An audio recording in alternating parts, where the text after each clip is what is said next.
Good morning. हाँ जी, नमस्कार, सत श्री अकाल टू ऑल पेशेंट्स। तो ਅੱਜ ਅਸੀਂ ਫਿਰ ਤੁਹਾਡੇ ਸਾਹਮਣੇ ਹੈਗੇ ਆ ਜੀ ਨਵਾਂ ਟੌਪਿਕ ਲੈ ਕੇ। ਡਾਕਟਰ ਸਾਹਿਬ doctor Sushil Kothru Max super speciality hospital ਤੋਂ department of diabetes and endocrinology ਦੇ ਹੈਡ ਆਪਣੇ ਸਾਹਮਣੇ ਅੱਜ ਹਾਜ਼ਰ ਹੈਗੇ ਆ। तो ਅੱਜ ਆਪਣਾ ਟੌਪਿਕ ਹੈਗਾ ਅਵੇਅਰਨੈਸ ਟਾਕ ਹੈਗੀ ਹੈ ਹਾਈ ਸ਼ੂਗਰਸ ਨੂੰ ਲੈ ਕੇ, ਕੋਵਿਡ-19 ਦੀ ਵੈਕਸੀਨੇਸ਼ਨ ਨੂੰ ਲੈ ਕੇ ਤੇ ਅੱਜਕੱਲ ਜੋ ਬਹੁਤ ਹੀ ਕਾਮਨ ਹੈ ਬਲੈਕ ਫੰਗਸ ਦਾ ਰਿਸਕ ਕਿਸ ਨੂੰ ਹੈ, ਮੈਡੀਸਿਨਸ ਕੋਵਿਡ ਦੇ ਵਿੱਚ ਕੈਸੀ ਹੋਣੀ ਚਾਹੀਦੀਆਂ ਹੈ, ਕੋਵਿਡ ਦੀ ਕਿਸੇ ਮੈਡੀਸਿਨ ਕਰਕੇ ਬਲੈਕ ਫੰਗਸ ਦਾ ਰਿਸਕ ਤਾਂ ਨਹੀਂ ਵੱਧ ਰਿਹਾ। ਐਂਡ ਇਸ ਦੇ ਨਾਲ ਹੀ ਆਪਾਂ ਅੱਜ ਥਰਡ ਵੇਵ ਜੋ ਕੋਵਿਡ ਦੀ ਆਉਣ ਬਾਰੇ ਆਪਾਂ ਸੁਣ ਰਹੇ ਹਾਂ ਉਸ ਬਾਰੇ ਵੀ ਡਿਸਕਸ ਕਰਾਂਗੇ। तो सब तो पहला मैं डॉक्टर साहब ਨੂੰ वेलकम करना चाहूंगी, डॉक्टर सुशील कोतरू ਨੂੰ। एंड ਨਾਲ ਹੀ मैं अपना क्वेश्चन भी डॉक्टर साहब ਦੇ ਅੱਗੇ ਰੱਖਣਾ ਚਾਹੂੰਗੀ ਜੀ। डॉक्टर साहब, तो सब तो पहला प्लीज ਤੁਸੀਂ ਆਪਣੇ ਸਾਡੇ ਪੇਸ਼ੈਂਟਸ ਨੂੰ ਪਲੀਜ਼ ਅਵੇਅਰ ਕਰਾਓਗੇ ਇਸ ਬਾਰੇ ਕਿ ਕੋਵਿਡ-19 क्या है और ਇਸ ਦੀ ਵੈਕਸੀਨੇਸ਼ਨ ਕਿਹਨਾਂ ਕਿਹਨਾਂ ਨੂੰ ਕਰਵਾਉਣੀ ਚਾਹੀਦੀ ਹੈ, ਨਾਲ ਹੀ ਇਸ ਦਾ ਸ਼ੂਗਰ ਦੇ ਨਾਲ ਕੀ ਰੋਲ ਹੈ। ਪਲੀਜ਼ ਡਾਕਟਰ ਸਾਹਿਬ।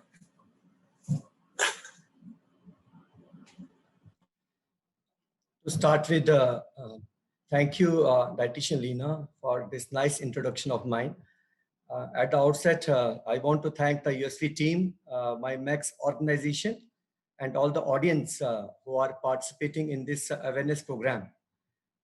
सबको मेरी तरफ से सत श्री अकाल, नमस्कार, आदाब, गुड मॉर्निंग। आज एक बहुत ही इम्पोर्टेंट मुद्दे पे हम बात करने वाले हैं जो अभी एक बहुत बड़ा मुद्दा बना हुआ है। कोविड-19 पैंडेमिक से हम जूझ रहे हैं पिछले 1.5 साल से, और अभी कुछ नए इश्यूज आए हैं। और इंडिया एक कंट्री जो डेवलपिंग कंट्री होने के बावजूद हमारे दो इम्पोर्टेंट वैक्सीन्स हमारे दो इम्पोर्टेंट कंपनीज ने खुद बनाए हैं, जिसमें सीरम इंस्टीट्यूट ऑफ इंडिया की ओर से कोविशील्ड जो एस्ट्राजेनेका के साथ कॉम्बिनेशन में उन्होंने डेवलप किया है, और भारत बायोटेक की ओर से कोवैक्सीन वैक्सीनेशन जो हमारे इंडिया में अवेलेबल है। और वैक्सीनेशन के बारे में बहुत सारे मिथ्स हैं और हम ये कोशिश करेंगे कि मिथ्स को क्लियर करने की।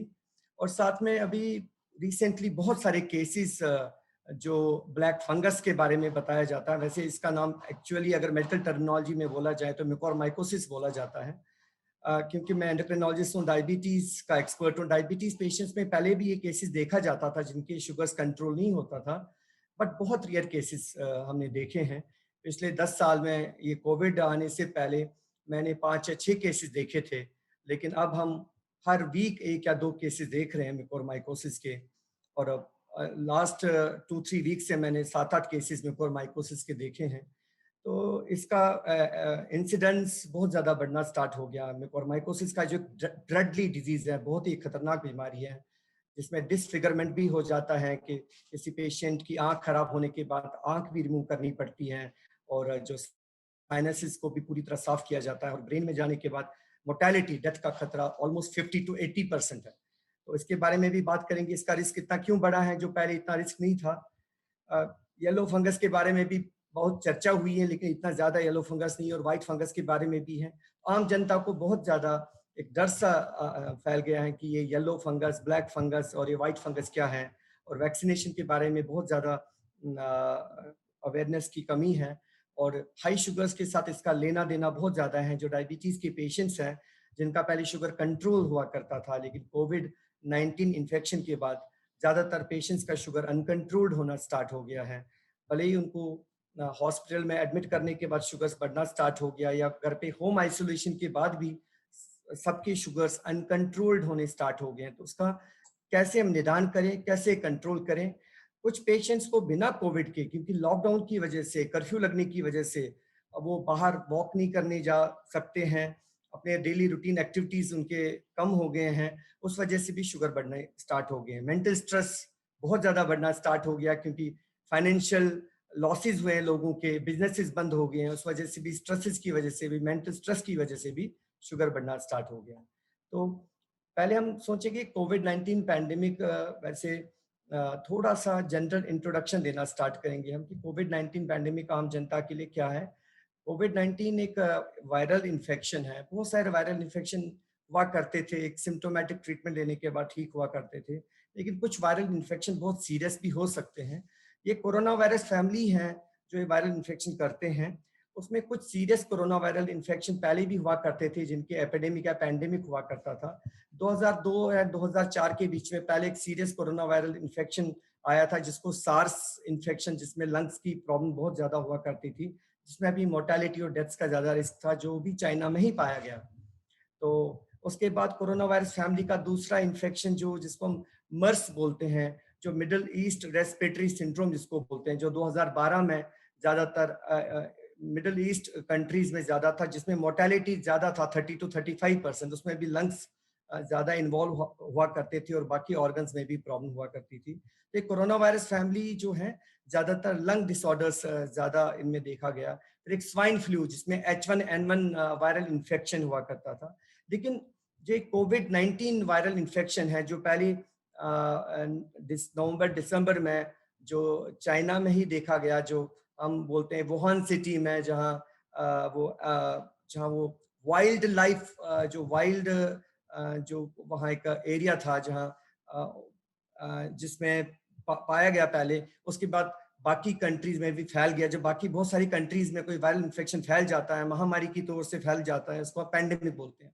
तो स्टार्ट ही चाइना से हुआ, बाकी कंट्रीज में, सारे कंट्रीज में एपिडेमिक की तौर से सब कुछ फैल गया, तो इसको पैंडेमिक बोला जाता है। तो कोरोना वायरस का एक वायरस स्ट्रेन है।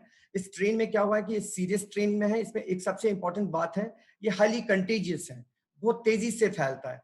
जब ये बहुत तेजी से फैलता है तो, और साथ में इसमें मोर्टेलिटी तो 2% है नॉर्मल पेशेंट्स में, जिनको हेल्दी सब्जेक्ट्स में, बट जिन पेशेंट्स को मल्टीपल डिसऑर्डर्स हैं, लाइक डायबिटीज है, लाइक ब्लड प्रेशर है, हार्ट डिजीज है, जिनकी एज ज्यादा है, इन लोगों का हमें ध्यान ज्यादा रखना है। जो फर्स्ट वेव आया था, फर्स्ट वेव में देखा गया कि उनकी मोर्टेलिटी और डेथ्स ज्यादा है, जिनको मल्टीपल बीमारियां थी। और लेकिन इस बार जो वेव 2 आ गया, ये वेव 1, वेव 2, वेव 3 की भी बात करें, ये वेव क्या है? वेव मीन्स जब नंबर ऑफ केसेस एकदम बढ़ जाते हैं, फिर वेव केसेस कम होने स्टार्ट होते हैं। जब वेव 1 में जब केसेस एकदम बढ़ गए थे, जब सितंबर लास्ट ईयर 2020 में एकदम से केसेस बढ़ गए थे और सितंबर में फिर एकदम से केसेस बढ़ने स्टार्ट हुए थे, तब वेव 1 बोला गया। लेकिन उसमें डेथ ज्यादातर उन पेशेंट्स का हुआ जिनकी एज ज्यादा थी, sugar, blood pressure, heart disease ये ज्यादा थे। लेकिन फिर आहिस्ता आहिस्ता वेव कम होना स्टार्ट हो गया, कंट्रोल में आना स्टार्ट हुआ। और इस बार वेव 2 जब मार्च अप्रैल में एकदम से केसेस बढ़ने स्टार्ट हो गए, सडनली इतने ज्यादा केसेस आ गए कि हमारे पास जो इंफ्रास्ट्रक्चर था, हेल्थ इंफ्रास्ट्रक्चर था, जो हमारी टीम थी डॉक्टर्स और पैरामेडिक्स की और नर्सेस की, इतना ज्यादा केसेस आने के बाद हमारे पास ऑक्सीजन की कमी पाई गई और हमारे पास बेड्स की कमी पाई गई। तो इस बार यंग पेशेंट्स की भी डेथ ज्यादा देखी गई। और ये इस वेव में ये फर्क पाया गया कि इसमें यंग पेशेंट्स की भी मोर्टेलिटी, और जिनको कोमॉर्बिड कंडीशंस, बाकी बीमारियां नहीं थी, तो ज्यादातर मोर्टेलिटी उनकी होती है जिनको diabetes, blood pressure, heart disease, बाकी बीमारियां, ओल्ड एज है, 60 ईयर से ज्यादा एज है, उनकी मोर्टेलिटी, डेथ का रिस्क 15% तक जा सकता है। ये चीज हमें ध्यान में रखना पड़ेगा। ये कुछ जनरल इंट्रोडक्शन दे दिया मैंने इस बारे में। तो मैं चाहूंगा मैडम, तो कुछ क्वेश्चंस हैं जो ऑडियंस की हैं कि हम चाहेंगे उन क्वेश्चंस पे हम थोड़ा प्रकाश डालें, उनके बारे में थोड़ा जानकारी दें। हाँ जी डॉक्टर साहब, तो मैं ये जानना चाहती हूँ, जैसे हमारे पेशेंट काफी वैक्सीनेशन को लेके बहुत ही ज्यादा मिथ्स होते हैं कि हाँ डायबिटिक पेशेंट को वैक्सीनेशन के लिए नहीं जाना चाहिए, या डायबिटीज की मेडिसिन बंद कर देनी चाहिए, एंड वैक्सीनेशन कितना को प्रोटेक्ट करेगा उन्हें कोविड-19 से, मोर्टेलिटी कितनी कम करेगा, प्लीज इस बारे में बताइए हमारे पेशेंट्स को।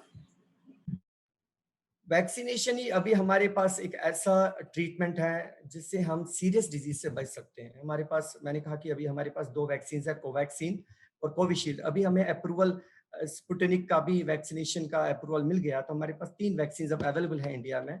तो सबसे इंपॉर्टेंट चीज है कि वैक्सीनेशन एक ऐसी चीज है जिससे हम, कुछ लोग बोलते हैं इनकी एफिकेसी कितनी है। एफिकेसी हमारे पास 60 to 90% है, कि मैं हमें इन्फेक्शन लगने के चांसेस तो बहुत कम है, 10 से 20% है, 30% भी मान लो। तो ब्रेक थ्रू इन्फेक्शन हो सकते हैं कि इन्फेक्शन लग सकता है, लेकिन वो इन्फेक्शन माइल्ड होगा, तो हमें सीवियर डिजीज नहीं होगी। डिजीज सीवियर मींस हॉस्पिटल में एडमिशन, आईसीयू में एडमिशन, वेंटिलेटर पे जाने का रिस्क ना के बराबर होगा, बिल्कुल कम होगा, और डेथ होने का रिस्क बिल्कुल ना के बराबर होगा। तो लोगों को ये समझ है कि वैक्सीनेशन करवाना बहुत जरूरी है। कुछ लोग बोलते हैं डॉक्टर साहब मेरे फ्रेंड को, उसने 2 बार वैक्सीनेशन कराया फिर भी उनको इन्फेक्शन लग गया, बट इन्फेक्शन लग गया वो माइल्ड डिजीज होगा, एसिम्टोमेटिक डिजीज होगा, इसलिए वैक्सीनेशन बहुत इंपॉर्टेंट है। और शुगर पेशेंट है उनको ज्यादा जरूरी है वैक्सीनेशन लगाना, क्योंकि उनकी इम्यूनिटी कम है। तो जिन पेशेंट जो कमजोर हैं आधे लोग बोलते हैं डॉक्टर साहब हम कमजोर हैं, वीक हैं, हमारी डायबिटीज है, ब्लड प्रेशर, हार्ट डिजीज है, क्या हम वैक्सीन लगाएं? हमारा शुगर ज्यादा है, हम वैक्सीन लगाएं? बिल्कुल उनको लगाना चाहिए, क्योंकि वही पेशेंट कमजोर है, उन्हीं में रिस्क है सीवियर डिजीज होने का। मैं चाहूंगा एक्स्ट्रा क्वेश्चन। नेक्स्ट क्वेश्चन जो हमारे पेशेंट्स का कॉमन होता है कि कौन सी वैक्सीनेशन के लिए जाएं, कोविशील्ड, कोवैक्सीन, एंड अभी नई वैक्सीनेशन के बारे में, नई वैक्सीन जैसे स्पुतनिक है उसके बारे में भी आजकल न्यूज में आ रहा है, तो पेशेंट्स हमारे इस चीज को लेकर बहुत कंफ्यूज है, प्लीज इसे क्लियर करिए। तो कोवैक्सीन, कोविशील्ड और स्पुतनिक, इनका जो अप्रूवल मिला है, उनका अप्रूवल गवर्नमेंट अथॉरिटीज ने तभी देखा है जब सबकी एफिकेसी, सेफ्टी लगभग बराबर है। तो जो भी वैक्सीन आपके सामने नजदीक में जो भी अवेलेबल है, एट फर्स्ट इंस्टेंस जो भी आपको अवेलेबल है वो लगाइए आप। ये बराबर इनकी एफिकेसी, सेफ्टी है, तभी अथॉरिटी, गवर्नमेंट अथॉरिटी ने इनको अप्रूवल दिया है। कोई प्रॉब्लम नहीं है, कोई भी वैक्सीन आप लगाएं जो भी अवेलेबल है। शुगर कंट्रोल करना पेशेंट के लिए कितना जरूरी है? अगर पेशेंट शुगर कंट्रोल नहीं करता, उसे कोविड का कितना रिस्क है, और कोविड से रिकवर होने का कितना, मतलब उसे बेनिफिट मिल सकता है अगर पेशेंट शुगर कंट्रोल करके रखता है? एंड सेकेंडली, आजकल देखा जा रहा है कि जिन्हें कोविड हो रहा है, कोविड के बाद काफी केसेस आ रहे हैं जिन्हें शुगर हो रहा है, लाइक न्यूली डेवलप्ड डायबिटीज के बारे में मैं जानना चाहूंगी सर। ये बहुत इंपॉर्टेंट क्वेश्चन है। बहुत सारे पेशेंट जिनको पहले डायबिटीज नहीं होता और शुगर की कोई हिस्ट्री नहीं है, वो जब एडमिट होते हैं हॉस्पिटल में या घर पे होम आइसोलेशन में होते हैं, तो उनका शुगर जब वो चेक करते हैं तो उनका डायबिटीज आ जाता है। तो बहुत सारे हो सकते हैं ऐसे पेशेंट है जिन्होंने कभी शुगर चेक नहीं कराया है, तो हॉस्पिटल में एडमिट होते हैं तो वहाँ शुगर का चेकअप करना ही करना पड़ता है पेशेंट्स का, तो डायग्नोज हो जाते हैं डायबिटीज। तो एक क्लास वो पेशेंट है जो अनडायग्नोज थे, डायग्नोज हो गए। दूसरा, कोविड इन्फेक्शन अपने आप में जो वायरस है, ये देखा गया है कि इंसुलिन बनाने की सेल्स को ये डैमेज करता है, क्योंकि वहां वो रिसेप्टर्स होते हैं, ACE2 रिसेप्टर्स, वो उनको डायरेक्टली अटैक करता है। दूसरा, कुछ पेशेंट्स में देखा गया कि इंसुलिन का एक्शन वीक करता है, दैट इज इंसुलिन रेजिस्टेंस, उसकी वजह से भी शुगर बढ़ सकता है। मींस डी नोवो डायबिटीज, जिनको डायबिटीज कभी नहीं है, तो ये खुद ये वायरस डायबिटीज डेवलप कर सकता है पेशेंट्स में। दूसरी चीज, जिनको सीरियस इन्फेक्शन है, लाइक मॉडरेट कोविड है या सीवियर कोविड है, हॉस्पिटल में एडमिट है, तब हमें शॉर्ट ड्यूरेशन स्टीरॉयड देना पड़ता है, क्योंकि स्टीरॉयड एक ऐसी चीज देखी गई है जो इन पेशेंट्स की लाइफ को सेव करता है, मोर्टेलिटी से बचाता है। तो इसलिए स्टीरॉयड ऐसे जबरदस्ती डॉक्टर को देना नहीं पड़ता। एज पर हमारी गाइडलाइन जो है, जो हमारी स्टडीज है, एविडेंस है, उसमें देखा गया short course of steroids in patients की लाइफ बचाता है। I am talking about moderate to severe disease. तो उस टाइम स्टीरॉयड देने से जिनको डायबिटीज पहले से ही है या डायबिटीज नहीं है, शुगर बढ़ सकता है, बट हमारे पास ट्रीटमेंट है, इंसुलिन है, तो हम उनसे कंट्रोल कर सकते हैं। तो शुगर कंट्रोल करना जरूरी है। और जिनको डायबिटीज पहले से ही है, अगर वो चाहते हैं कि अगर हमें भगवान न करे उनको कोविड इन्फेक्शन ना लगे, अगर लग गया, अगर शुगर ज्यादा है, उनमें कॉम्प्लिकेशंस का रिस्क ज्यादा है, हॉस्पिटल में एडमिशन का रिस्क ज्यादा है, आईसीयू में एडमिशन का रिस्क ज्यादा है, और वेंटिलेटर और कॉम्प्लिकेशंस, वेंटिलेटर पे जाने का रिस्क ज्यादा है। तो जो शुगर के पेशेंट है, इस टाइम उनका शुगर ज्यादा कंट्रोल, अच्छा कंट्रोल होना जरूरी है, वैसे भी कंट्रोल करना चाहिए। और हॉस्पिटल में एडमिशन के बाद अगर स्टीरॉयड लगने से शुगर बढ़ता है, तो इंसुलिन से इसको कंट्रोल करना चाहिए। एंड सबसे इंपॉर्टेंट, मैंने देखा क्वेश्चन है, कोविड इन्फेक्शन ठीक होने के बाद, हॉस्पिटल से डिस्चार्ज होने के बाद भी अगर उनका शुगर ज्यादा रहता है, उनको शुगर ज्यादा रहेगा, क्योंकि कोविड से उनकी इम्यूनिटी वीक है, डायबिटीज से उनकी इम्यूनिटी कम है, उनको ब्लैक फंगस होने का खतरा ज्यादा है। तो कभी कभी हम पेशेंट्स देखते हैं 2-4 हफ्ते पहले उनको कोविड हुआ है, उनका शुगर ज्यादा है और उनमें ब्लैक फंगस लग सकता है। कोविड इन्फेक्शन ट्रीट करने के बावजूद बाद का टाइम भी बहुत इंपॉर्टेंट है। Please control your sugars properly and take care of your diabetes is very important, और अदरवाइज उनको भी ब्लैक फंगस हो सकता है। नेक्स्ट क्वेश्चन मेरा ये है सर, जैसे आपने ब्लैक फंगस के बारे में बताया, तो आजकल जैसे न्यूज में ब्लैक फंगस, तो उसके बारे में ही डिस्कशन होता है, तो पेशेंट काफी डरे हुए होते हैं। पेशेंट क्या करते हैं कि जैसे उन्हें कोविड के लिए ट्रीटमेंट दिया जाता है स्टीरॉइड्स, तो पेशेंट को होता है कि हम स्टीरॉइड बंद कर देंगे, हम स्टीरॉइड नहीं लेंगे, स्टीरॉइड लेंगे तो ब्लैक फंगस नहीं हो जाए, म्यूकोरमाइकोसिस नहीं हो जाए। तो क्या उन्हें स्टीरॉइड कंटिन्यू करना चाहिए? क्योंकि काफी पेशेंट स्टीरॉइड बंद करने की वजह से मतलब कॉम्प्लिकेशन ज्यादा लेके आते हैं हमारे पास। तो एक तो इस बारे में बताइए। एंड नेक्स्ट में कोविड की कुछ और मेडिसिन स्टीरॉइड के अलावा बाकी की मेडिसिन के रोल के बारे में जानना चाहूंगी, जैसे कि फेविपिराविर, रेमडेसिविर, जैसे इनकी शॉर्टेज हो गई थी लास्ट कुछ दिनों में हमने देखा है। तो please throw some light on this. बहुत ज्यादा कंट्रोवर्सीज अभी डेवलप हुई हैं कि ये मेडिसिन हम यूज करते हैं तो क्यों यूज करनी पड़ती है। जो भी हम मेडिसिन यूज करते हैं these are as per the government guidelines. Steroid का यूज माइल्ड कोविड निमोनिया में ज्यादातर यूज नहीं करते हैं हम। अगर पेशेंट अपना सैचुरेशन ऑक्सीजन का लेवल 94% से ऊपर मेंटेन कर रहा है और सीटी स्कैन में माइल्ड कोविड निमोनिया में स्कोर होता है, उसमें अगर 8 से नीचे है तो ज्यादातर यूज नहीं करना पड़ता। बट कुछ पेशेंट्स में जिनका moderate to severe covid pneumonia है, ऑक्सीजन सैचुरेशन फॉल कर रहा है और परसिस्टेंटली 7 दिन बाद भी कफ नहीं जा रहा है, फीवर नहीं जा रहा है, उनमें स्टीरॉइड देना पड़ता है। वो देखा गया है कि स्टीरॉइड लाइफ सेविंग है।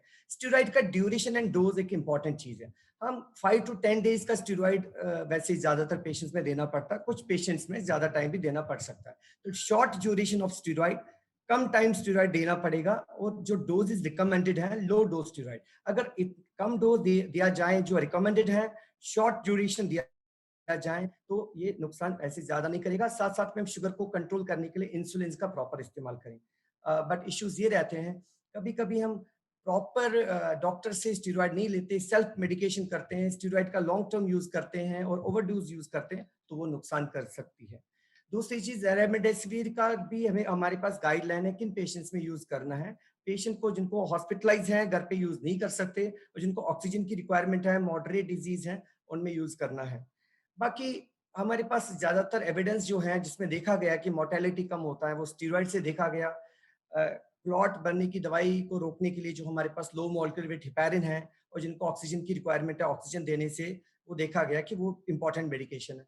बाकी मेडिकेशन के लिए भी गाइडलाइन है कि कब यूज करना कब नहीं यूज करना, बट ये 3 मेडिकेशन बहुत इंपॉर्टेंट है और शुगर कंट्रोल तो नंबर 1 इंपॉर्टेंट मॉडलिटी है जो हमें करना ही करना चाहिए पेशेंट्स। मुझे लगता है सारे क्वेश्चंस आप ऑडियंस की ले रहे हैं, जो ऑडियंस की क्वेरीज हमारे पास आ रही है। हाँ, ओके। एक क्वेश्चन मेरा ये था कि काफी पेशेंट्स क्या करते हैं, जैसे इन्हें वैक्सीनेशन हो गया होता है तो उसके बाद वो प्रिकॉशंस लेना बंद कर देते हैं, मास्क लगाना बंद कर देते हैं कि हमें तो वैक्सीनेशन हो गया, अभी तो हमें कोविड का डर नहीं है। तो उन्हें वैक्सीनेशन के बाद कोविड होने का कितना रिस्क है, क्या उन्हें मास्क लगाना छोड़ देना चाहिए? एंड सेकेंडली प्लीज ये भी क्लियर करिए कि चलो एक मेंबर को वैक्सीनेशन हो गया है, क्या वो कैरियर बन सकता है अपने बाकी के फैमिली मेंबर्स के लिए? ये इंपॉर्टेंट है, जैसे मैंने शुरुआत में बोला कि जिनका वैक्सीनेशन हो चुका है उनमें भी रिस्क है कि इन्फेक्शन हो सकता है, कि ब्रेक थ्रू इन्फेक्शन 20 to 30% में हो सकता है, क्योंकि वैक्सीन एफिकेसी जो है तो हमने बताया कि अलग अलग 60 to 80% है। तो ब्रेक थ्रू इन्फेक्शन हो सकता है लेकिन डिजीज माइल्ड ही रहेगी या एसिम्टोमेटिक रहेगी।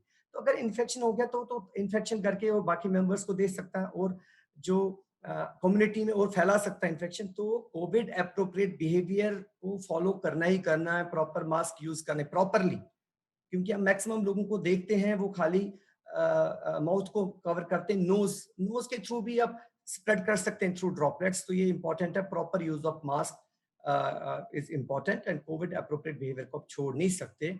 This is your responsibility for the community, for your family also. अभी हम उनकी क्वेरीज लेना चाहते हैं, ऑडियंस के कुछ क्वेरीज हैं, हम वो क्वेरीज लेना चाहते हैं। तो डॉक्टर साहब, फर्स्ट क्वेरी है, what precautions to be taken in कोविड-19? मेरे ख्याल से आपने ये बताई है कि कोविड-19 में क्या क्या प्रिकॉशंस लेनी चाहिए, तो प्लीज इसके बारे में थोड़ा सा बताइए। We have been discussing for last 1.5 years. हमारे prime minister, honourable prime minister भी, हमारे सारे पॉलिटिकल लीडर्स भी, हमारे सारे सीनियर डॉक्टर्स भी, एवरीबडी हैज बीन डिस्कसिंग, जो एनजीओज भी, 3 चीजें इंपॉर्टेंट हैं। सबसे नंबर 1 पे we have to use proper mask, properly mask use करना है, प्रॉपर मास्क भी यूज करना है। एंड नंबर 2 है हैंड हाइजीन के बारे में बात की है, एंड 2 गज की दूरी हम हर बार बोलते रहे हैं, तो ये इंपॉर्टेंट है। सोशल डिस्टेंसिंग, जिसको हम सोशल डिस्टेंसिंग को मैं तो फिजिकल डिस्टेंसिंग बता रहा हूँ, फिजिकली दूर रहिए 2 गज, अगर एक्चुअली इसका मतलब है फिजिकल डिस्टेंसिंग।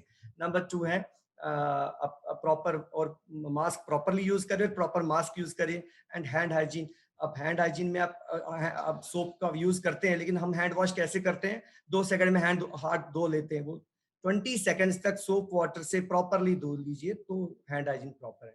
वो इंपॉर्टेंट है, उसको हमें फॉलो करना ही करना है। नेक्स्ट क्वेरी हमारी है कि is diabetes reversible and are artificial sweetener safe? Diabetes is that reversible? अगर देखा जाए कि अभी कुछ चीजें इसमें lot of controversies going on, but that we can go into remission. अभी क्या है कि कोई पेशेंट अगर हैज मॉर्बिड ओबिसिटी मींस बहुत सीवियर ओबीस पेशेंट है, तो टाइप 2 डायबिटीज में there are two defects. Insulin is not working properly. शुरुआत में इंसुलिन क्योंकि बहुत ज्यादा फैट होने की वजह से, लिवर में फैट होने की वजह से, पेट में फैट होने की वजह से, पेट के अंदर फैट होने की वजह से इतना फैट है बॉडी में कि ज्यादा इंडियंस में क्या होता है कि पेट में फैट बहुत होता है. तो बट अगर कोई इतना मॉर्बिड ओबीस है, इतना ज्यादा वेट है, उसकी वजह से इंसुलिन शुरुआत में इतना काम नहीं कर पा रहा है प्रॉपर्ली, इंसुलिन रेजिस्टेंस है, उस वजह से इंसुलिन बनाने की सेल्स पे लोड पड़ता है, फिर इंसुलिन की रिलेटिव डेफिशिएंसी भी होती है. अगर हम किसी तरह से उनका वेट कम करें, अगर वो पेशेंट अपना वेट कम करेगा थ्रू डाइट एक्सरसाइज, बहुत सारे ऐसे लोग हैं अपने डाइट एक्सरसाइज को इतना फॉलो कर रहे हैं, अपना वेट लॉस करते हैं, या एक बेरियाट्रिक सर्जरी है, जो वेट लॉस सर्जरीज होती हैं, वेट कम कर देते हैं. उसमें देखा गया कि जिन पेशेंट्स में पहले शुरुआत में मेडिसिन चलती है, वो मेडिसिन हम बंद भी कर पाते हैं, और 10-10 साल तक उनकी मेडिसिन नहीं चलती, तो इसको हम बोलते हैं डायबिटीज रेमिशन में जाता है. और हो सकता है विद टाइम, एक टाइम के बाद उनको मेडिसिन वापस स्टार्ट करनी पड़ सकती है. तो डायबिटीज रेमिशन में जा सकता है, बट पूरी तरह रिवर्सिबल है. मैं आप बताऊं कि अभी अभी there is lot of debate going on. अभी मैं ये तो नहीं बोलूंगा रिवर्सिबल देखा गया कुछ पेशेंट्स में, but right now this can be in remission अगर हम अपना वेट लॉस करेंगे जो पेशेंट मॉर्बिड ओबेसिटी में.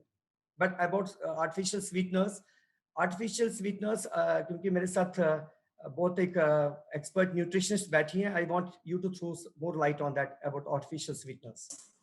हाँ जी, तो artificial sweeteners are totally safe. Sugar से जरूर आपको रिस्क है कि अगर आप मीठा लेते हैं किसी भी तरह का, चाहे गुड़, चीनी, शहद, शक्कर, मिठाइयाँ, उनसे क्या होगा, वेट गेन होगा. एंड सेकेंडली जो डायबिटिक है उनका तो शुगर बढ़ेगा ही बढ़ेगा, तो डायबिटिक को तो अवॉइड करना ही चाहिए मीठा, बट नॉर्मल पर्सन को भी अवॉइड करना चाहिए, क्योंकि अगर वेट गेन होगा तो डायबिटीज का रिस्क भी रहेगा, एंड वेट गेन के साथ बाकी की प्रॉब्लम्स भी रहेंगी.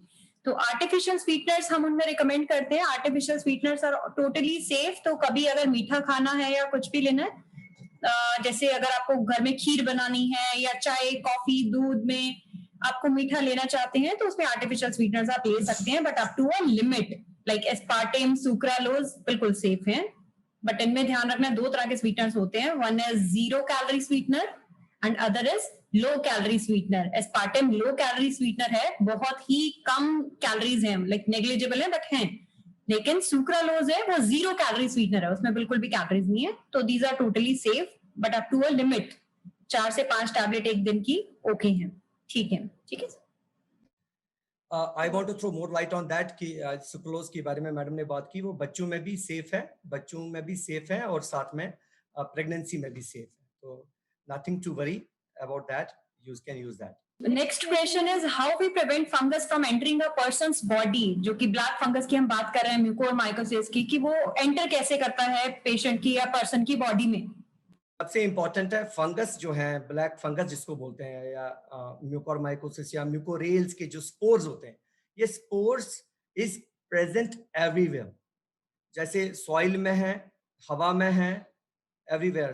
अच्छा, ये ज्यादातर ग्रो करता है ये जो जैसे हमारा डेड डिकेइंग मटेरियल है, उस पे है, सॉइल में है, हवा में है. हो सकता है कि हेल्दी पर्सन हमारे नोज में भी होगा, ठीक है ना. अब ऐसा है कि हमारे नोज में हेल्दी पर्सन में भी होगा, बट जब तक हमारी इम्यूनिटी कम नहीं होगी तब तक ये कुछ करता नहीं है. तो अब सपोज मैं हूँ, मेरे नाक के अंदर ऑलरेडी स्पोर्स हैं. अब जब मुझे किसी तरीके से इम्यूनिटी कम होगी, मैं डायबिटीज पेशेंट हूँ, मैं शुगर कंट्रोल नहीं करता हूँ, मेरा शुगर्स बहुत हाई रह रहे हैं, तो शुगर्स हाई होने के साथ साथ अब मुझे कोविड-19 इन्फेक्शन हो गया. कोविड-19 इन्फेक्शन में फेरेटिन बढ़ता है, शुगर मेरा वैसे ही ज्यादा है, कोविड-19 इन्फेक्शन की वजह से मेरी इम्यूनिटी कम हो गई है, कोविड के साथ साथ मुझे स्टीरॉइड लेना पड़ा. आई am talking about a patient, एक एग्जांपल दे रहा हूँ मैं. तो स्टीरॉइड ने शुगर और बढ़ा दी. तो मल्टीपल रीजंस के साथ साथ जब ये सारी चीजें आ गई, तो यही स्पोर्स जो डिजीज नहीं कर रहा था, ये स्पोर्स दीमक की तरह हड्डियों को गला के साइनसिस में जाता है. तो नाक से पहला सिम्टम क्या पेशेंट होगा, नाक ब्लॉक हो जाएगी, नाक से नक्सीर आ सकती है, नाक नेजल स्टफीनेस होगी, नेजल ब्लॉकेड होगा, नाक से नक्सीर आना स्टार्ट होगी, और फिर बाद में ये साइनसिस में जाएगा, यहाँ स्वेलिंग आना स्टार्ट हो जाएगी, रेडनेस आना स्टार्ट हो जाएगा. ये अर्ली सिम्टम्स होते हैं, और अगर पेशेंट उस टाइम केयर नहीं करेगा तो यहाँ से आंख में चला जाता है. फिर आईज में जाने के बाद आंखों की नसों को भी इन्वॉल्व करता, मसल्स को भी इन्वॉल्व करता, तो आंख बंद होना स्टार्ट हो जाती है. तो आंख ये आईलिड ड्रूप कर देती है, तो आंख बंद होना स्टार्ट होती है, आंखों की नर्व्स इन्वॉल्व हो जाती है. अगर आंख खुली है तो डबल डबल दिखना स्टार्ट होता है, क्योंकि एक आंख नॉर्मल है, एक आंख की मूवमेंट प्रॉपर नहीं होती, तो डिप्लोपिया बोलते हैं इसको। या आंख सूज जाती है, आंख लाल हो जाती है, और पेन, सीवियर हेडेक, यहाँ पेन होना स्टार्ट होता है, फोरहेड में पेन होना स्टार्ट होता है, साइनसेस में बहुत अनबेरेबल पेन होना स्टार्ट होता है। तो ये सारी चीजें, जिसको राइनो ऑर्बिटल म्यूकोरमाइकोसिस बोलते हैं, फिर बाद में ये ब्रेन में जा सकते हैं। इतना फास्ट जाता है कि विद इन 5 डेज इतना फास्ट एक्सटेंड करता है, ये दीमक की तरह जाता है। तो ये सब चीजें, तो ये चीजें कि स्पोर्स जो होते हैं इसके सॉइल में भी होते हैं, डेड डिकिंग मटेरियल में भी होते हैं, और ये फंगस है, और एयर में भी, हवा में भी होते हैं। तो इसमें नॉर्मल अगर आप शुगर कंट्रोल करेंगे, सब चीजें क्लियर रखेंगे, तो इस स्पोर को तेज होने से, अपनी बीमारी करने से रोक सकते हैं। शुगर कंट्रोल करें, कोविड-19 इन्फेक्शन को तो हम उससे बचें, और इम्पोर्टेंट वही है, इम्यूनिटी को स्ट्रांग रखें। Thank you. तो क्वेरीज के लिए हम थोड़ा सा ब्रेक लेंगे, तो नेक्स्ट हम डिस्कस करेंगे। डॉक्टर साहब से हम जानना चाहेंगे कि कोविड होने के बाद काफी कॉम्प्लिकेशंस होती हैं, एक तो उन कॉम्प्लिकेशन से बचा कैसे जा सकता है, एंड कोविड रिहैबिलिटेशन क्या है, कोविड रिहैबिलिटेशन के कौन कौन से स्टेप्स हैं जो हमें एक पेशेंट को जिन्हें कोविड हो चुका है फॉलो करने चाहिए, एंड उनके लिए डाइट और लाइक एक्सरसाइजेस का क्या रोल है। ये बहुत इंपॉर्टेंट क्वेश्चन है कि कुछ लोगों को कोविड इन्फेक्शन का ट्रीटमेंट होने के बाद, हॉस्पिटल से डिस्चार्ज होने के बाद, घर जाने के बाद, वो फील करते हैं कि अब हमारा कोविड इन्फेक्शन ट्रीट हो गया, वी आर एब्सोल्युटली नॉर्मल, हमें कुछ केयर करने की जरूरत नहीं। ऐसा नहीं है। पोस्ट कोविड केयर इंपॉर्टेंट है, पोस्ट कोविड रिहेबिलिटेशन इंपॉर्टेंट है। इन पेशेंट्स के लंग्स वीक हैं, इन पेशेंट्स के आगे जाके सेकेंडरी इन्फेक्शन चेस्ट में हो सकते हैं, और कुछ इंपॉर्टेंट चीजों का ध्यान रखना, इन पेशेंट्स को कार्डियक इवेंट्स होने का रिस्क बहुत ज्यादा है।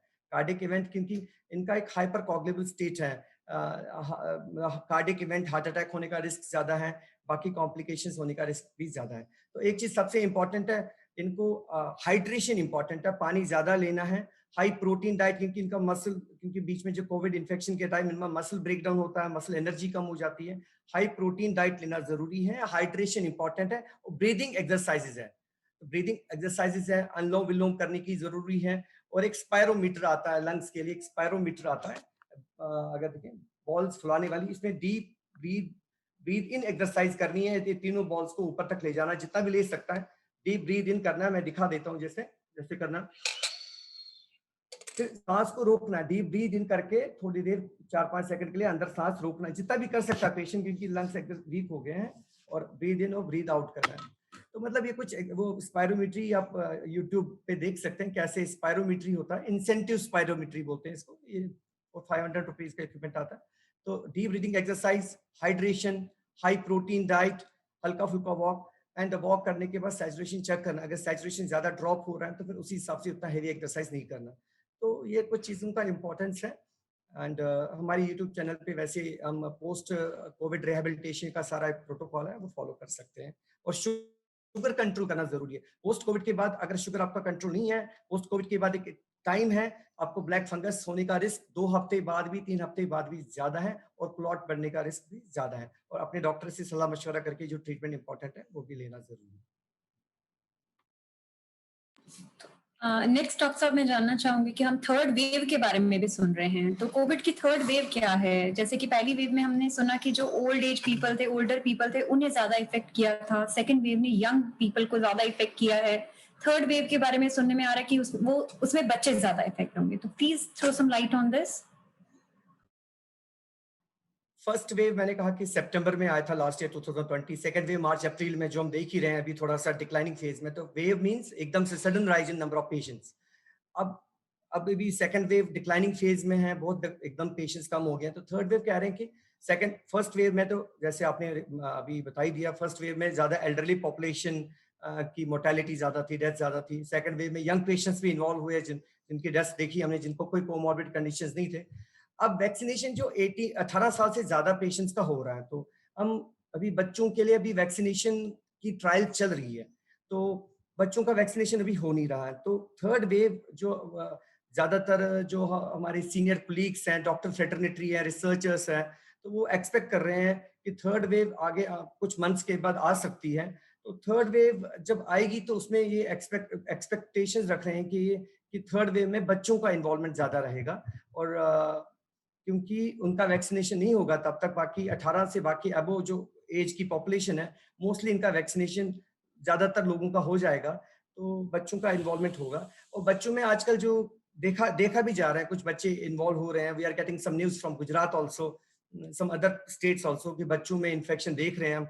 और बच्चों में कोविड एप्रोप्रिएट बिहेवियर इंप्लीमेंट करना बहुत टफ है। तो और उनमें कोविड के 2-3 हफ्ते बाद एक कॉम्प्लिकेशन देखी जा रही है, और सीरियस कॉम्प्लिकेशन है मल्टी सिस्टमिक इन्फ्लेमेटरी सिंड्रोम, जिसमें मल्टीपल ऑर्गन्स इन्वॉल्व हो रहे हैं, और जिसमें मोर्टेलिटी भी ज्यादा है, जिसमें स्टेरॉइड देना पड़ता है। एक सीरियस कॉम्प्लिकेशन देखी जा रही है कोविड के 2-3 हफ्ते बाद, मल्टी सिस्टमिक इन्फ्लेमेटरी सिंड्रोम, जिसमें साइटोकाइन स्टॉर्म और प्रो इन्फ्लेमेटरी कंडीशन आ जाती है। बहुत सीरियस कंडीशन बच्चों में देखा जा रहा है, but I am not expert in that field, but ये ऐसी प्रॉब्लम्स देखी जा रही है बच्चों में। तो थर्ड वेव को बचाने के लिए हमें अभी से ही ध्यान रखना पड़ेगा, गवर्नमेंट अथॉरिटीज को भी और मेडिकल फ्रेटर्निटी को भी, उसके लिए तैयारी की जा रही है। नेक्स्ट हमारे कुछ ऑडियंस की क्वेरीज हैं रिगार्डिंग ब्लैक फंगस। तो एक तो like does the fungus affect only Covid patient, या फिर जिन्हें कोविड नहीं है उन्हें भी इफेक्ट करता है? ये डायबिटीज पेशेंट्स, बच्चों का डायबिटीज, टाइप 1 डायबिटीज, जिनमें शुगर अनकंट्रोल बहुत हाई रहता है, उनमें भी ब्लैक फंगस हो जाता है, म्यूकोरमाइकोसिस। जैसे मैंने बोला, कोविड होने से पहले भी मैंने बहुत सारे केसेस देखे हैं, बट रियर होता था ये। और जिनका अनकंट्रोल बिल्कुल ही डायबिटीज होता है, या जिनकी इम्यूनिटी कम होती है, जैसे कैंसर पेशेंट्स में हमें ऐसे ड्रग्स देने पड़ते हैं जो इम्यूनिटी को कम करता है। ऑर्गन ट्रांसप्लांटेशन, जब हम ट्रांसप्लांट करते हैं, किडनी ट्रांसप्लांट करते हैं या बोन मैरो ट्रांसप्लांट करते हैं, फिर उनके बाद हमें ऑर्गन रिजेक्शन ना हो, हमें ऐसी दवाइयां देनी पड़ती, स्टीरॉइड और ऐसी जो इम्यूनिटी को सप्रेस करते हैं। तो किसी भी तरीके से जब इम्यूनिटी सप्रेस हो जाती है, इन्फेक्शन रोकने की क्षमता कम हो जाती है, तो उन पेशेंट्स में ऐसा इन्फेक्शन लग सकता है। बट अभी कोविड के बाद ये बहुत ज्यादा बढ़ गया है। हमारी ऑडियंस की एक और क्वेरी है कि रिसर्च के रिसर्च एक न्यू किसी साइंटिस्ट ने की है कि वैक्सीनेशन लेने के 2 साल के बाद पेशेंट की या जो भी वैक्सीनेशन लेते हैं उनकी डेथ हो जाती है। Is it right? वैक्सीनेशन के 2 डोज लेने के बाद 2 हफ्ते बाद, 2 to 3 वीक्स के बाद आपकी इम्यूनिटी आ जाती है, पूरी इम्यूनिटी, है ना। तो 2 to 3 वीक्स के बाद, और 2 to 3 वीक्स के बाद अगर किसी को इन्फेक्शन लग गया कोविड का, तो chances of death, chances of hospitalisation, ICU admission and ventilator support के चांसेस बहुत बहुत बहुत कम है, नेग्लिजिबल है।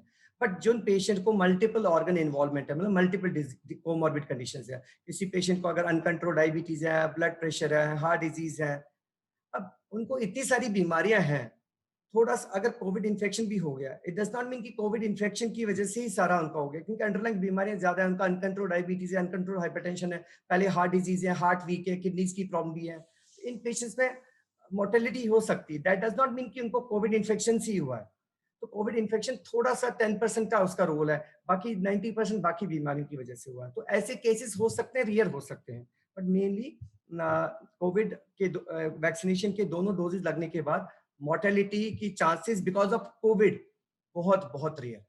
तो डॉक्टर साहब, एक क्वेरी ये थी कि वैक्सीनेशन के साइड इफेक्ट के बारे में पूछा जा रहा है कि कोविड की वैक्सीनेशन का साइड इफेक्ट क्या है। एक्चुअली मेरा लास्ट क्वेश्चन भी यही था कि कोविड की वैक्सीनेशन के 2 साल बाद डेथ हो सकती है पेशेंट की, जो नई किसी साइंटिस्ट ने रिसर्च की है। वैसे एक इमीडिएट इफेक्ट्स जो हैं, जैसे अगर वैक्सीनेशन लगाया जाता है, जो नॉर्मल बच्चों में भी वैक्सीनेशन लगाया जाता है, कॉमन हमें पता है कि हल्का सा बुखार आना वो 2-3 दिन तक रहेगा। एक पेशेंट की क्वेरी थी कि 10 दिन के बाद भी मुझे बुखार आ रहा है, तो दैट मीन्स वो वैक्सीनेशन की वजह से नहीं है, कुछ और इन्फेक्शन होगा पेशेंट को। तो वैक्सीनेशन का जो थोड़ा एक्यूट इफेक्ट्स रहते हैं, थोड़ा बहुत फीवर, थोड़ा बहुत बॉडी एक, थोड़ा बहुत हेड एक, जो इंजेक्शन साइट जहाँ इंजेक्शन लगता है थोड़ा बहुत वहाँ पेन होना, आर्म पे जहाँ लगता है ना डेल्टॉइड रीजन में, तो ये थोड़ा बहुत फीवर 1-2 दिन, थोड़ा बहुत headache, body aches, injection site में थोड़ा पेन रहना, ये माइल्ड सिम्टम्स हो सकते हैं, ये 2-3 दिन रह सकते हैं। बट 10 दिन के बाद भी किसी को 99 या 100 डिग्री फ़ारेनहाइट टेम्परेचर आ रहा है, कोई और रीजन हो सकता है फीवर का, ये इसकी वजह से नहीं।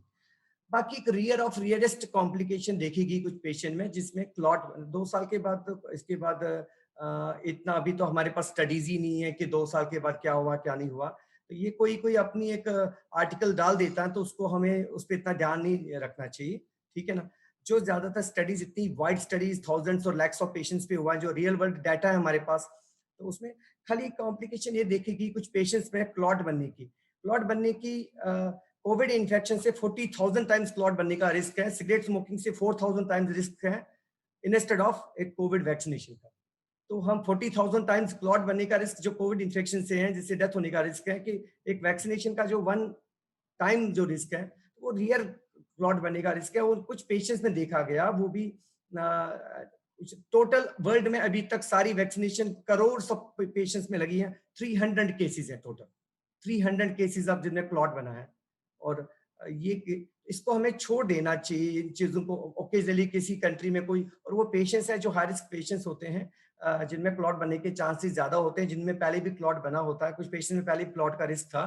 तो इसलिए इस पे ज्यादा तवज्जो ना देके जो चीज हमारी लाइफ को सेव कर रहा है उस चीज को लगाना चाहिए, और इन चीजों पे ध्यान नहीं देना चाहिए। ऐसा कोई माइल्ड सा फीवर, माइल्ड सी हेडेक, माइल्ड सी बॉडी एक, ये तो रोजमर्रा की जिंदगी में होता है। हम क्या करते हैं, पैरासिटामोल की गोली लेते हैं, क्रोसिन या कालपल की गोली लेते हैं, तो डरने की कोई बात नहीं। जो पेशेंट हॉस्पिटल में एडमिट हैं, जिनको कोई एक्यूट इन्फेक्शन है, ज्यादा सीरियस बीमार है, हॉस्पिटल में एडमिट है, उनको होल्ड पे डालते हैं वैक्सीनेशन जब तक वो डिस्चार्ज नहीं होते। What should be the right time to get vaccinated if a person comes positive? Covid होने के बाद, पेशेंट इज कोविड पॉजिटिव, और हमारी जो गाइडलाइंस है उसके बाद 3 मंथ्स के बाद वो वैक्सीनेशन के लिए जा सकता है। अगर किसी का पहला डोज लग गया था, उसके बाद वो कोविड पॉजिटिव आता है, कोविड पॉजिटिव के बाद उनका जो ड्यू डेट था सेकंड डोज का, उनको वेट करना चाहिए 3 मंथ्स के बाद सेकंड डोज लगाना चाहिए। डॉक्टर साहब, आपने बताया कि वैक्सीनेशन के बाद 1-2 दिन फीवर रह चुका है, तो हमारी ऑडियंस में एक पर्सन ये जानना चाहते हैं कि वैक्सीनेशन लगने के बाद फीवर रहता तो है 99 तक, लेकिन 10 दिन हो चुके हैं उन्हें फीवर हुए, तो क्या इतने दिन रहना चाहिए? कि 2-3 दिन रह सकता है, 3 डेज से ज्यादा नहीं रहता, कोई और रीजन होगा fever. Next is, how is it possible that even after taking both the injection vaccination dose, a person contract COVID and passes away?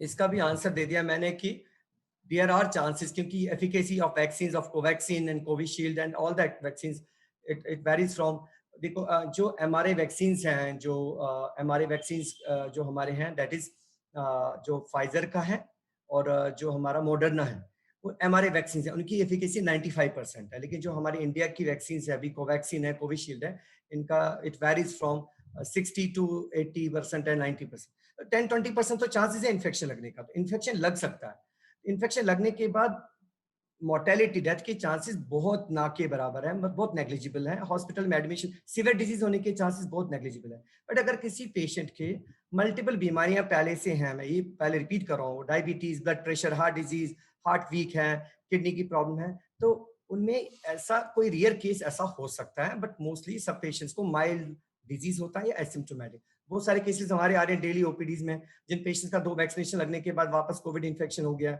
And उसके बाद वो 1-2 दिन घर में थोड़ा एसिम्प्टोमेटिक रहे और कोई प्रॉब्लम्स नहीं रही, mild disease. You can agree with that ना, जो हमने केसेस देखे। Like next query is, sugar में ऐसा क्या खाना चाहिए जिससे इम्यूनिटी स्ट्रांग रहे? तो पहली बात तो ये कि सिंगल डे में नो डाउट की इम्यूनिटी एकदम से तो नहीं बनेगी, लेकिन फिर भी हमें क्या क्या ध्यान रखना चाहिए, क्योंकि शुगर पेशेंट की इम्यूनिटी वैसे भी वीक होती है।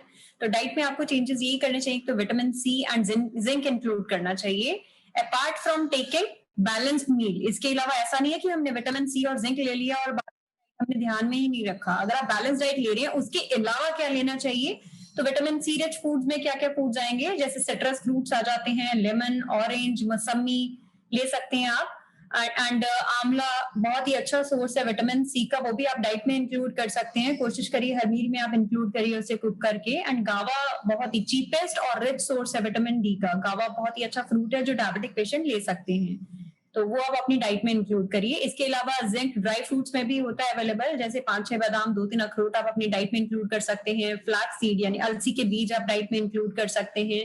एंड माइंड को रिलैक्स करिए, स्ट्रेस को कम करिए, मेडिटेशन, योगा के लिए जा सकते हैं। उसके लिए फिजिकली एक्टिव रहना बहुत ज्यादा जरूरी है। वॉक करिए, योगा करिए, चाहे बेशक आप लाइक सॉन्ग्स ऑन करके डांस भी कर सकते हैं, क्योंकि आजकल जिम्स तो बंद ही हैं। घर पे आपको किसी भी तरह से फिजिकली एक्टिव रहना है और अपने माइंड को रिलैक्स रखना है, साथ में बैलेंस्ड मील लेना है।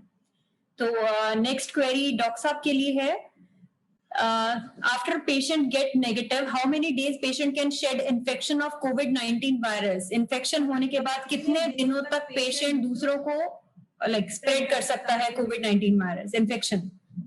Once the patient has become RT-PCR negative, I'm talking about RT-PCR negative, there are no chances of spreading the infection to the other family members or to the other patients.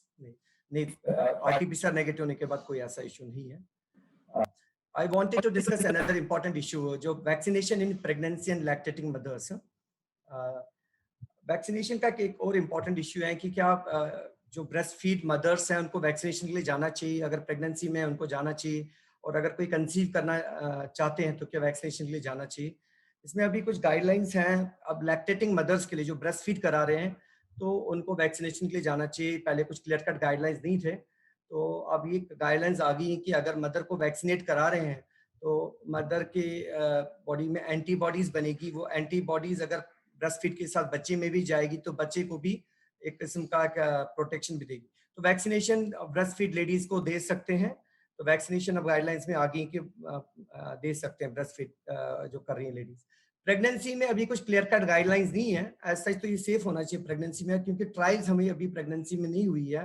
क्या ये vaccination pregnancy में दे सकते हैं, and आप अपने consulting doctor से मिल सकते हैं कि क्या इंपॉर्टेंट है कि नहीं है. बाकी कोई कंसीव करना चाहते हैं तो उससे पहले लगाना चाहिए कि नहीं लगाना चाहिए, लगा सकते हैं, तो कोई लगाने में कोई प्रॉब्लम नहीं है. नेक्स्ट हमारे ऑडियंस की क्वेरीज हैं, लाइक टाइप 1 डायबिटीज में वेट गेन करने के लिए क्या करना चाहिए. तो इसमें एक तो मैंने जैसे बताया कि बैलेंस डाइट मील सबको लेना जरूरी है, एंड शुगर्स कंट्रोल करने जरूरी हैं. शुगर्स जब तक कंट्रोल में नहीं रहेंगे आपका वेट गेन नहीं होगा. आपके हाई शुगर्स रहेंगे तो आपका बॉडी का मसल्स जो स्टोर्स हैं, मसल्स फैट, वो यूज होंगे और आपका वेट गेन नहीं हो पाएगा. तो प्लीज बैलेंस डाइट लीजिए और शुगर कंट्रोल करिए. प्रॉपर ट्रीटमेंट जो टाइप 1 डायबिटीज में दैट इज इंसुलिन, वो आपको कंटिन्यू करना जरूरी है. तो नेक्स्ट क्वेरी डॉक्टर साहब के लिए है कि पेशेंट जानना चाहते हैं कि कोविड इन्फेक्शन के बाद बॉडी में पेन्स क्यों रह रही हैं, लेग्स में लगातार पेन क्यों रह रही हैं. इसको पोस्ट कोविड फैटिक बोलते हैं. तो कोविड इन्फेक्शन जाने के बाद जब हर कोई वायरल इन्फेक्शन में माइल्जियास, मसल्स में पेन, बॉडी में पेन, वीकनेस, ये सारी चीजें रहती हैं. तो इसको कम करने के लिए in addition to multivitamin, vitamin D और बाकी चीजों के सब कुछ डाइट का इंपॉर्टेंस है. मैडम मैं चाहूंगा डाइट बताएं क्या करना चाहिए इस पोस्ट कोविड फैटिक के लिए. पैरासिटामोल टेबलेट ले सकते हैं एज वेल. डाइट का बहुत इंपॉर्टेंट रोल है इसमें, मैडम बता दें. लाइक जनरल सब मतलब सभी पेशेंट्स के लिए मैं डाइट बता रही हूँ कि कोविड के बाद क्या करना है, not only for diabetic patients. तो एनर्जी की कमी हो जाती है जैसे कोविड इन्फेक्शन के बाद, तो आप अपनी डाइट में नॉर्मल डाइट जैसे आप ले रही हैं 3 टाइम का meal and mid meal snacks के अलावा आप क्या कर सकते हैं, जैसे पोटैटोज इंक्लूड कर सकते हैं डाइट में, बनाना इंक्लूड कर सकते हैं, इसमें पोटेशियम भी होगा एंड इससे आपको एनर्जी भी आएगी. एंड फ्रूट्स और वेजिटेबल ज्यादा इंक्लूड करेंगे, लाइक मल्टीविटामिन्स एंड मिनरल्स, वो इंक्लूड करना जरूरी है डाइट में. कोकोनट वाटर आप इंक्लूड कर सकते हैं. हाइड्रेशन होना जरूरी है, उसमें वेजिटेबल सूप ले सकते हैं आप, चने का सूप ले सकते हैं. एंड अगर आप नॉन वेजिटेरियन हैं तो 3 से 4 एग वाइट्स आप रूटीन में डाइट में इंक्लूड करिए. या फिर आप अगर चिकन लेना चाहते हैं, फ्लैश फूड्स लेना चाहते हैं, तो लीन मीट आप ले सकते हैं, यानी कि बिना चर्बी वाले हिस्से ले सकते हैं, बट उन्हें फ्राइड फॉर्म में नहीं लेना, इधर रोस्टेड और इन करी फॉर्म, या तो रोस्ट करके या फिर करी फॉर्म में आप ले सकते हैं. अदरवाइज उनका सिंपल सूप बना के भी आप ले सकते हैं. इसके अलावा प्रोटीन के और सोर्सेज क्या है, प्रोटीन इंक्लूड करेंगे आप, जैसे पनीर है, 50 से 100 ग्राम जितना पनीर आप प्रोटीन में ऐड करेंगे. और चने को बॉईल करके आप उसे चाट की फॉर्म में भी ले सकते हैं, या सिंपल उसमें नमक हल्का सा डाल के और लेमन हल्का सा डाल के बॉइल्ड चने आप ले सकते हैं. एंड काफी पेशेंट्स को गले में ड्राइनेस रहता है, हल्का सा खिचखिच सी रहती है कोविड इन्फेक्शन के बाद भी, तो उसके लिए आप हर्बल टी इंक्लूड कर सकते हैं अपनी डाइट में, जैसे कि पानी को बॉईल करके उसमें आप तुलसी के लीव्स डाल सकते हैं, लेमन और थोड़ा सा हनी इंक्लूड कर सकते हैं, उससे गले की आपकी खराश ठीक हो जाएगी. तो मैडम ने जैसे मेंशन किया कि डाइट का बहुत ज़्यादा इंपॉर्टेंट रोल है पोस्ट कोविड फैटिग में, और कुछ चीज़ें हर्बल टी इन्होंने बताया ऐड कर सकते हैं आप. गर्म पानी में आप शहद डाल सकते हैं, उसमें नींबू डाल सकते हैं, वो यूज़ कर सकते हैं गले की इरिटेशन के लिए. बाकी पोटेशियम की कमी होना स्टार्ट हो जाती है, तो जैसे नारियल पानी मैडम ने बोला, बनाना यूज़ कर सकते हैं. पर डायबिटिक पेशेंट्स तो ये वाली चीज़ें ज़्यादा नहीं ले सकते, बनाना और all that stuff. But green leafy vegetable ज़्यादा लें, कलर्ड वेजिटेबल जो आती हैं वो ज़्यादा लें, कलर्ड फ्रूट्स भी 150-200 ग्राम ले सकते हैं.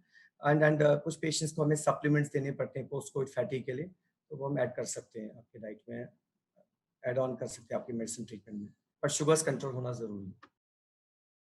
तो नेक्स्ट मैं म्यूकोरमाइकोसिस के ही टॉपिक को दोबारा से लेना चाहूंगी कि काफी ऑडियंस हमारी जानना चाहती है कि अगर जो जनरल पब्लिक है अगर म्यूकोरमाइकोसिस से बचना चाहते हैं तो उसके लिए क्या क्या प्रिकॉशंस लेने की जरूरत है उन्हें, जिन्हें कोविड हुआ भी है और जिन्हें कोविड नहीं भी हुआ। सिंपल सा रूल है कि अगर आप चाहते हैं म्यूकोरमाइकोसिस या ब्लैक फंगस नहीं हो, first is number 1 to prevent one from कोविड-19 इन्फेक्शन। अगर आप बचना चाहते हैं कोविड-19 इन्फेक्शन है से, पहले कोविड-19 इन्फेक्शन नहीं होने दो। कैसे कर सकते हैं वो? अगर हम we follow proper COVID appropriate behaviour, तो वो हमें बताया social distancing, physical distancing, mask use करना and hand hygiene and all that. Number 2 है कि ब्लड शुगर्स को कंट्रोल करिए प्रॉपरली। अगर आप डायबिटीज पेशेंट है, ब्लड शुगर्स को कंट्रोल करिए, ब्लड प्रेशर्स को कंट्रोल करिए, वो ज्यादा इंपॉर्टेंट है।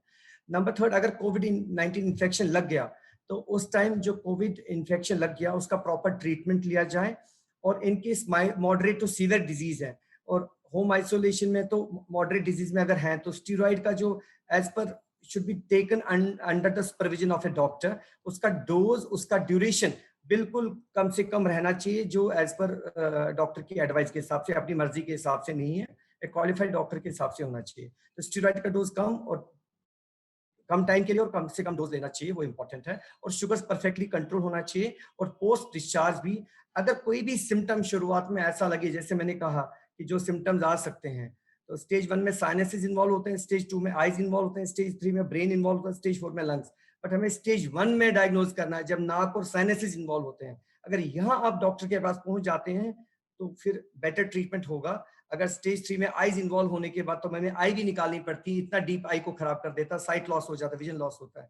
तो हमें शुरुआत में जो लक्षण होंगे नेजल ब्लॉकेट के, नेजल डिस्चार्ज के, या नाक से ब्लीडिंग होने के, हमें ये नहीं समझना चाहिए कि मेरी नाक में रेशा बन गया, साइनोसाइटिस है, या इधर रेशा बन गया, इधर दर्द है। अगर पेन यहाँ होना स्टार्ट होगा, रेडनेस या स्वेलिंग होगी, तो हमें अर्जेंट डॉक्टर के पास जाना चाहिए। अगर कोविड इन्फेक्शन रिसेंट हुआ है और आपका डायबिटीज है, अर्जेंट से अर्जेंट डॉक्टर के पास जाना चाहिए, ENT सर्जन के पास या एंडोक्राइनोलॉजिस्ट के पास, तो उन सो दैट कि अर्ली ये डायग्नोज हो जाए, तो आपका अर्ली ट्रीटमेंट स्टार्ट हो जाए, वो इम्पोर्टेंट है।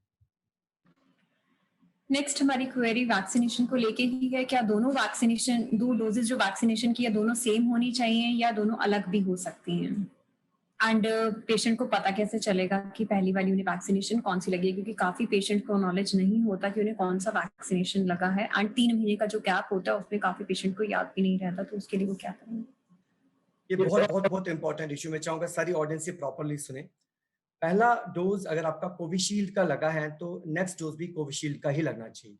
कोविशील्ड में जो ट्रायल्स हुई थी उसमें जो टाइम ड्यूरेशन गैप है, अब जो Indian government of ministry of health government of India की जो गाइडलाइंस है, गैप 12 से 16 हफ्ते का होना चाहिए, 3 to 4 मंथ्स का होना चाहिए।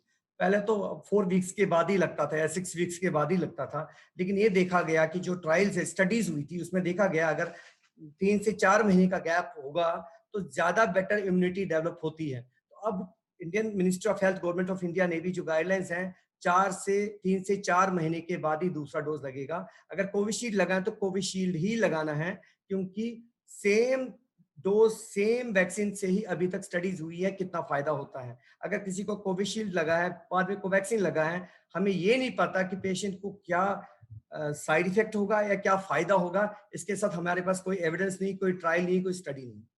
कोवैक्सीन जो है, कोवैक्सीन की स्टडी जो हुई थी 4 से 6 हफ्ते बाद दूसरा डोज लगा है, तो कोवैक्सीन जिनको लगा है उनका दूसरा डोज 4 से 6 हफ्ते बाद लगना चाहिए। तो कोविशील्ड का 3 से 4 महीने बाद, दैट मींस 12 से 16 हफ्ते बाद, और कोवैक्सीन का 4 से 6 हफ्ते बाद दूसरा डोज लगना चाहिए। अच्छा, दूसरा अगर पहले आपने डोज लगाया तो आपको एक सर्टिफिकेट निकलती है, आप एक ऐप है, मैडम बता देगी, वहां से अपना सर्टिफिकेट डाउनलोड कर सकते हैं कि आपको कौन सा डोज लगा है। तो जो डोज लगा है वही डोज आप रिपीट करिए नेक्स्ट टाइम, तो मैडम उसमें हेल्प करेगी कहाँ से वो आपको मिल सकेगी। हाँ जी, तो जब आप वैक्सीनेशन के लिए जाते हैं आपको वहाँ पे अपना प्रूफ देना होता है और एक कॉन्टैक्ट नंबर देना होता है जिससे आपकी रजिस्ट्रेशन होती है। तो कुछ एप्लीकेशंस हैं जैसे कोविन ऐप है, उमंग ऐप है और कोवा app. I know about these 3 apps. तो इनमें आप अपना अगर कॉन्टैक्ट डालते हैं जिस नंबर से आपने रजिस्टर करवाया है, तो उसमें आपकी सर्टिफिकेट निकलती है जिसमें कि मेंशन किया होता है कि आपको कौन सा वैक्सीनेशन लगा था, जो कि आपको हेल्प कर सकता है नेक्स्ट टाइम वैक्सीनेशन के लिए कि कौन सी वैक्सीनेशन के लिए जाएंगे जो कि पहले लगा हुआ है। एंड वैसे भी आजकल तो गवर्नमेंट ने ये मैंडेटरी भी किया हुआ है कि अगर आप कभी भी स्टेट क्रॉस कर रहे हैं तो आपको सर्टिफिकेट आपके पास होनी चाहिए, तो उससे आपको इजीली हेल्प मिल सकती है। नाउ नेक्स्ट मैं डॉक्टर कोथरू से कहना चाहूंगी, like I am done with queries, तो please if there is something left तो आप प्लीज डिस्कस करिए ऑडियंस के साथ, एंड इसके साथ ही हम अपना सेशन कंक्लूड करेंगे, and we will upload this video on our YouTube channel with the name doctor Sushil Kothru. आप यूट्यूब पे जाके डॉक्टर सुशील कोथरू के नाम से सर्च कर सकते हैं, हमारा चैनल सब्सक्राइब भी कर सकते हैं। फर्दर आपको अवेयरनेस वीडियोस मिलती रहेंगी जिससे, तो please doctor Kothru. There is one query also that means after I got vaccinated, still I am having permanent pain in right forehead and right ear. Then आप ना अपना चेकअप बिल्कुल कराइए डॉक्टर से, क्योंकि अगर फोरहेड में पेन है, राइट ईयर में पेन है, तो आप एक म्यूकोरमाइकोसिस के लिए चेकअप कराइए। And okay, so now the most important thing is that कि अगर मैं इसको कंक्लूड करूँ सारे सेशन को, सबसे इम्पॉर्टेंट है कि हमें कोविड-19 इन्फेक्शन वैसे अभी डिक्लाइनिंग ट्रेंड है सेकंड फेज की, सेकंड वेव की, बट हमें वी नेवर नो कि थर्ड वेव कब आएगी। तो एक तो कोविड एप्रोप्रिएट बिहेवियर को हमें फॉलो करना है। हमें कोविड एप्रोप्रिएट बिहेवियर को फॉलो करना। We are getting some more queries, but I think we have answered most of the queries. So if we conclude now, and to start with, we should prevent contracting COVID-19 infection. पहले infection ना होने दो, we have to follow COVID appropriate behavior. Number two, the most important thing is all of us should go for vaccination once we get the turn for our vaccination. जिनका भी number आता है vaccination के लिए, उनको vaccination के लिए जाना चाहिए। उसमें कोई कोताही नहीं, कोई ये नहीं कि नहीं बाद में करेंगे, ये करेंगे, डिले करेंगे, ये मिथ्स है वो। We tried our best to clear all the myths about vaccination. सबके लिए वैक्सीनेशन सेफ है, कोई ऐसा कोई डर नहीं है। एंड ऑल द पेशेंट्स जो इम्यूनो कॉम्प्रोमाइज्ड हो, भले उनको किसी तरह की डिजीज हो, डायबिटीज हो, ब्लड प्रेशर हो, हार्ट डिजीज हो, उनके लिए ज्यादा इंपॉर्टेंट है वैक्सीनेशन के लिए जाना। या पेशेंट जिनको कैंसर की प्रॉब्लम है, मल्टीपल ड्रग्स पे हैं, भले इम्यूनो कॉम्प्रोमाइज्ड है, I am talking about all the type of immuno compromised patients, organ transplant हो, सीकेडी हो, किडनी डिजीज हो, डायलिसिस भी हो, सब पेशेंट्स को वैक्सीनेशन के लिए जाना है। बस खाली जो कॉन्ट्रा इंडिकेशन है, अगर कोई सीवियरली एक्यूटली इल पेशेंट हो, those patients who have some serious disorder and who are admitted in the hospital, जो हॉस्पिटल में एडमिट है, कोई एक्यूटली इल हो, जब वहां से वो रिकवर करते हैं, डिस्चार्ज होते हैं, after 2 weeks of acute disease और एक्यूट इलनेस, जब 2 हफ्ते के बाद वो ठीक होते हैं, घर जाते हैं, उसके बाद they can go for vaccination. That's another thing. Same vaccination लगाना है, और कोविशील्ड में 3 to 4 मंथ्स का गैप होगा, एंड कोवैक्सीन में 4 to 6 वीक्स का गैप होगा। एंड और एक इम्पॉर्टेंट चीज है, अगर किसी को कोविड-19 इन्फेक्शन अभी हुआ है, कोई वैक्सीन डोज नहीं लगा है, तो 3 मंथ्स के बाद लगाएं। अगर किसी को पहला डोज लगा है, कोविड-19 इन्फेक्शन हुआ है, तो उसका भी 3 मंथ्स के बाद दूसरा डोज लगेगा फ्रॉम कोविड-19 इन्फेक्शन जब डायग्नोज हुआ है। अच्छा, तो उसके बाद हमने बात की, we talked about black fungus. Black fungus हमने कहा कि those patients who have diabetes but have uncontrolled blood sugars because of कोविड-19 इन्फेक्शन, क्योंकि कोविड-19 इन्फेक्शन अपने आप में शुगर्स बढ़ाता है। आई एक्सप्लेन कि क्यों बढ़ाता है sugar, and those patients we have to use steroids in these patients, इसलिए कि we are justifiable because we have to use steroids in these patients for their survival, to decrease their mortality, for moderate to severe COVID disease. We are forced to use, we have this compulsion to use steroids because that is important for their survival. उससे अगर hyperglycaemia होता है, sugar level बढ़ता है, तो हमें उसको control करने के लिए we have to use proper treatment, we have to use insulin, भले वो पेशेंट होम आइसोलेशन में हो, भले वो हॉस्पिटल में हो। बेटर है पेशेंट का अगर ज्यादा शुगर है तो हॉस्पिटलाइज करना ही बेटर है। तो उसकी वजह से बाद में we should use steroids for short duration and lowest possible dose as per the guidelines. Post discharge patient जाने के बाद भी अगर पेशेंट शुगर्स कंट्रोल नहीं करता, तो पोस्ट डिस्चार्ज भी later on most of the patients who have uncontrolled diabetes, whatever the reason might be, they can come with infection of black fungus, that is mucormycosis. White fungus जिसको बोलते हैं वो candidiasis है, वो Candida fungal infection भी हो सकता है। व्हाइट फंगस वो क्या होता है, वो स्किन पे भी हो सकता है, माउथ कैविटी में भी हो सकता है, गले में भी हो सकता है, इंटरनल ऑर्गन में भी हो सकता है, वो व्हाइट पैच बना देता है। व्हाइट पैच बनने की वजह से इसको व्हाइट फंगस बोलते हैं। और कैंडिडा का 2 तरह का इन्फेक्शन होता है, Candida albicans and Candida orris. Candida orris ये डिजीज करता है, इंटरनल ऑर्गन्स को भी इन्वॉल्व करता है, लंग्स को भी इन्वॉल्व करता है। तीसरा फंगल इन्फेक्शन जो होता है एस्परजिलोसिस, वो भी लंग्स में कर सकता है, तो ये वाला इन्फेक्शन भी हो सकता है। चौथा है येलो फंगस, वो म्यूकोरमाइकोसिस का भी सीवियर स्ट्रेन होता है, इसको म्यूकोरसेप्टिकस बोलते हैं। वो बाहर दिखता नहीं, वो अंदर डायरेक्टली इंटरनल ऑर्गन्स को इन्वॉल्व करता है, और इंटरनल ऑर्गन्स जो होता है बॉडी के, उनको नेक्रोसिस, उनको गला देता है, पेशेंट का वेट लॉस होता है, पेशेंट की भूख खत्म हो जाती है, पेशेंट टनल सी बनती, बाहर पस आना स्टार्ट हो जाता है, और इसमें मोर्टेलिटी बहुत ज्यादा हाई है।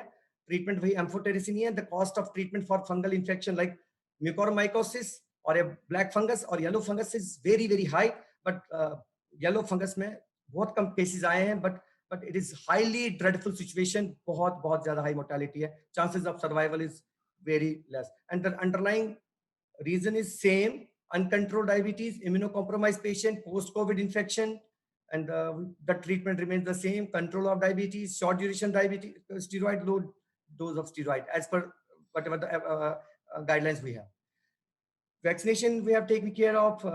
We have taken care of fungal infections. Control of diabetes remains the utmost modality of taking care of to prevent these infections. And before contracting COVID-19 infection, अगर हमारा शुगर कंट्रोल हो, जरूरी नहीं insulin, we have the treatment modalities. And सबसे important मैं कहूंगा कि अगर medicine, oral anti diabetic drugs में जो सेफ मेडिसिन है during COVID-19 infection, pre COVID-19 infection, post COVID-19 infection, तो DPP4 इनिबिटर्स जो हम बोलते हैं, DPP4 इनिबिटर्स और safest drugs and neutral drugs during COVID-19 infection.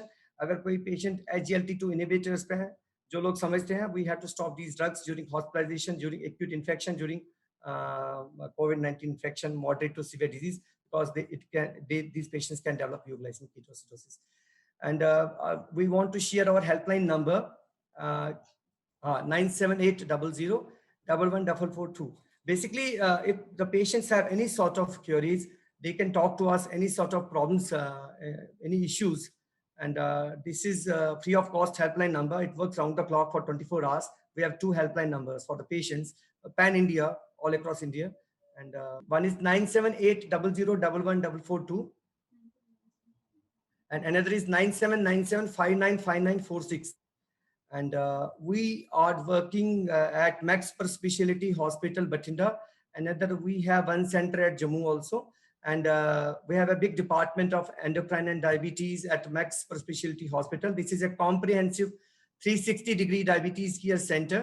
And we try to provide a comprehensive diabetes care for all the patients, right from diabetes foot care. And we have diabetic educators, counselors, and about the insulins also.